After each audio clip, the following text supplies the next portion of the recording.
सेठ धनीराम की कंजूसी हो गई पानी पानी। एक गांव था बिजलीपुर।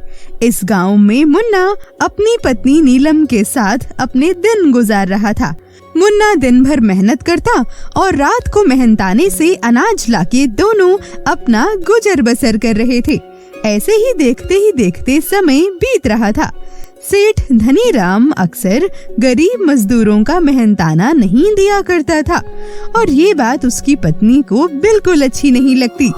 एक दिन तभी सेठ धनीराम और उसकी पत्नी साथ में घर पर बैठे हुए थे। अरे भाग्यवान, बिना शक्कर की चाय बनाया करो, वरना मुझे डायबिटीज हो जाएगी। और मैं तो कहता हूँ कि तुम भी चाय में शक्कर डालना बंद कर दो।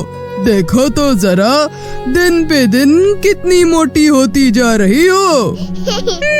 अब बस यही तो रह गया है कि चाय भी फीकी पीने लगूं। अरे इतनी भी क्या कंजूसी भला। मैं तो कसम से तंग आ गई हूँ आपकी कंजूसी से। और मुझे मोटी मोटी कहते रहते हो। जरा वजन वाली मशीन पर खुद खड़े हो जाओ, अभी दूध का दूध और पानी का पानी हो जाएगा। हे भगवान, किसी ने बिल्कुल ठीक ही कहा है। इन औरतों को सब कुछ बोलो, बस मोटा मत बोलो। अरे भाग्यवान, पैसा बचाओगी तो वही तो कल हमारे बुढ़ापे में काम आएगा ना। अरे कितनी बार समझाऊं आपको कि बुढ़ापे की चिंता में भला अपना आज क्यों खराब कर रहे हो। लेकिन आपको समझाना और भैंस के आगे बीन बजाना, दोनों एक ही बात है। ये दोनों बात कर ही रहे थे कि इतने में जोर से बाथरूम से नल फटने की आवाज आती है और पूरे बाथरूम में पानी भरने लगता है। हे भगवान, ये क्या? अरे एक और खर्चा। अब तो इसके लिए प्लम्बर को बुलाना ही पड़ेगा। अजी, मुझे तो समझ नहीं आता, इतना पैसा होने के बावजूद भी भला आप इतनी कंजूसी क्यों करते हैं। चाय में अगर मक्खी गिर जाए तो आप मक्खी निकाल कर चाय पी जाते हैं। भगवानी मालिक है आपका। अरे तो क्या करूं, इतनी महंगाई भी तो हो गई है। देखा नहीं तुमने कि पहले से घी, तेल, सब्जी, अनाज और तो और पेट्रोल और केरोसिन कुछ ऐसा बचा है जिसकी कीमत कम हो। सभी दाम आसमान को छू रहे हैं। तो ऐसे में कंजूसी ना करूं तो क्या करूं भला। अजी, आपसे तो बात ही करना बेकार है। अब ये महंगाई का रोना छोड़िए और किसी प्लम्बर को बुलाइए। वैसे भी आपके व्यवहार से कोई भी आना जाना पसंद तो करता नहीं है, क्योंकि आप अपनी कंजूसी के चलते किसी को उसका मेहनताना तक भी नहीं देते। अरे ऐसा कुछ नहीं है, ये सब कहने की बातें हैं।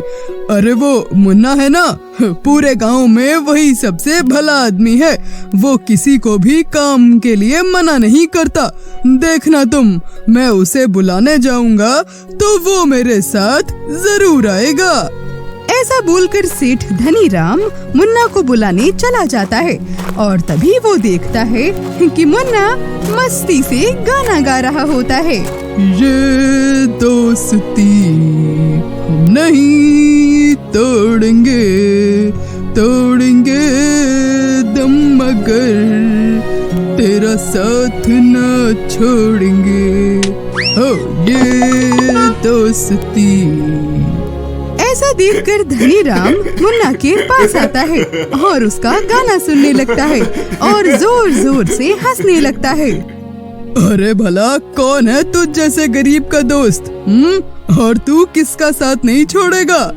अरे सेठ जी, मेरी तो रोजी रोटी ही मेरा काम है। वही मेरा दोस्त है, मेरा सब कुछ वही है। मैं उसे कभी नहीं छोड़ूंगा। अरे ये तूने क्या फिल्मेगिरी लगा रखी है? चल अब मेरे साथ घर चल। घर में बाथरूम का नल टूट गया है, जल्दी से चलकर लगा दे। पानी भरने लगा है पूरे घर में। चल। ठीक है सेठ जी, आप घर चलिए, मैं बाजार से नल लेकर आपके घर आता हूँ। मुन्ना थोड़ी देर के बाद नल लेकर घर पहुंच जाता है और नल लगाने लगता है। अरे ओ मुन्ना के बच्चे, नल सही से लगाना और जो नया नल लेकर आया है ना उसका बिल भी दिखाना। और हाँ, अगर ये नल खराब नहीं हुआ और तूने मुझे बेवकूफ बनाने की कोशिश की ना तो देख लेना, तुझे छोड़ूंगा नहीं, एक दमड़ी तक नहीं दूंगा तुझे, समझा? मुन्ना कुछ नहीं बोलता है और चुपचाप अपना काम करता रहता है। अरे सेठ जी, नल एकदम बढ़िया है, आप उसकी चिंता बिल्कुल मत कीजिए। अरे वैसे ये नल तू लाया कितने का है? सेठ जी, मैं बहुत बढ़िया नल लाया हूँ, केवल 500 रुपए का, A1 क्वालिटी का है ये। क्या 500 रुपए का नल? अरे पागल हो गया है क्या मुन्ना? अरे जा जल्दी से वो हल्का वाला नल लेकर आ। अरे लेकिन मालिक, वो नल तो हल्की क्वालिटी का होता है, जल्दी ही खराब हो जाएगा और हो सकता है टूट भी जाए। अरे मैं सब जानता हूँ, मुझे मत सिखा, सारे नल एक जैसे ही होते हैं, जैसा कह रहा हूँ वैसा कर, ज्यादा अपना दिमाग मत चला, समझा?